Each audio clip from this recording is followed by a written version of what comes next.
Hello, welcome to my channel. সবাই কেমন আছো? আশা করছি খুব ভালো আছো। আমিও খুব ভালো আছি। আর এই যে দেখতে পাচ্ছ রাবার প্ল্যান্ট গাছটা, এটা কিন্তু আমার ব্যালকনিতে লাগানো ছিল।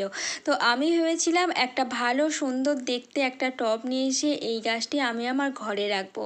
তারপরে ভাবলাম যে না, আমার আরও একটা গাছ দরকার, কিন্তু আরও একটা গাছ কাটতে গেলে আমাকে আবার রাস্তায় বেরোতে হবে। তাই ভাবলাম এই গাছটাকেই আমি বরং আমার ছাদ বাগানেই লাগিয়ে দিই। আর পরবর্তীকালে যখন এই গাছটা অনেকটা বড় হয়ে যাবে, তখন এখান থেকেও একটা ডাল নিয়ে আমি আরও একটা গাছ তৈরি করতে পারবো। তো তার জন্য আমি নিয়ে চলে আসলাম আমি গাছটাকে ছাদ বাগানে অ্যাড করতে। দেখো, একটা টবও নিয়ে নিয়েছি বড় দেখে, কারণ এই গাছগুলো অনেকটাই বড় হয়, আর বড় হলেই তবেই আমি এর থেকে ডাল পাবো।